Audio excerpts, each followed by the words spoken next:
24 heures après avoir lancé en grande pompe sa campagne de vaccination, le Royaume-Uni émet donc une première alerte sur le vaccin des laboratoires Pfizer-BioNTech. Et tout est parti de la réaction allergique de 2 personnels soignants qui venaient de se faire vacciner.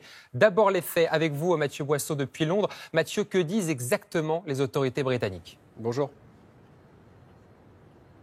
Alors d'abord, effectivement, il s'agit de 2 membres du personnel soignant qui ont été vaccinés hier et juste après l'injection, ils ont ressenti une réaction allergique. On ignore précisément le détail des symptômes, mais ils ont dû recevoir un traitement et ils vont, semble-t-il, mieux ce matin. Ce sont 2 personnes qui avaient déjà un historique de réaction allergique sévère, mais toutefois, par mesure de précaution, l'agence britannique de réglementation, de régulation des médicaments a décidé que toute personne ayant un historique de réactions allergiques sévères ne devrait plus recevoir ce vaccin de Pfizer et BioNTech. Cela concerne, selon la recommandation, des réactions allergiques à d'autres vaccins, à des médicaments ou même à de la nourriture. Les autorités sanitaires britanniques expliquent que ce type de réaction n'est pas si exceptionnel lorsqu'un nouveau vaccin est utilisé, que cela ne concerne que 2 personnes et que le reste de la campagne de vaccination n'est pas remise en cause. Mais c'est effectivement une première alerte à prendre au sérieux. Merci beaucoup Mathieu. Et en plateau avec nous, le docteur Damien Mascret. Bonjour docteur. Bonjour.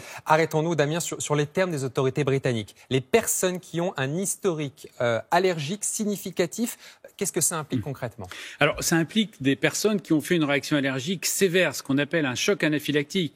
Par exemple, quelqu'un qui s'est fait piquer par une abeille, vous savez, peut avoir parfois d'un seul coup une réaction, le visage qui gonfle, la langue qui gonfle, des difficultés à respirer, une chute de tension. Tout ça, c'est ce qu'on appelle le choc anaphylactique, une réaction sévère.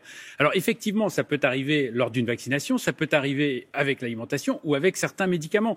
Maintenant, la question effectivement est de savoir comment on va définir, quel périmètre va être défini par les autorités de santé. Autrement dit, à qui va-t-on contre-indiquer le vaccin ? Est-ce qu'on va dire simplement, si vous avez déjà fait ce type de réaction, pour lequel par la suite on vous a dit prenez un autokit d'injection d'adrénaline au cas où ça vous arrive à nouveau, eh bien dans ce cas-là, vous serez exclu. Ça, on en est à peu près certain maintenant. Est-ce qu'on va l'étendre aux personnes qui ont fait des réactions allergiques sévères sans pour autant être hospitalisées, sans pour autant avoir eu besoin d'injection d'adrénaline ? Ça, on va attendre de voir ce que les autorités anglaises vont dire. Et puis enfin, est-ce qu'on va l'étendre encore plus largement à tous ceux qui sont allergiques ? Mais ça représenterait quand même là presque un tiers de la population, en tout cas en France. On voit que là, ça serait considérable. Le parapluie serait peut-être un peu trop large.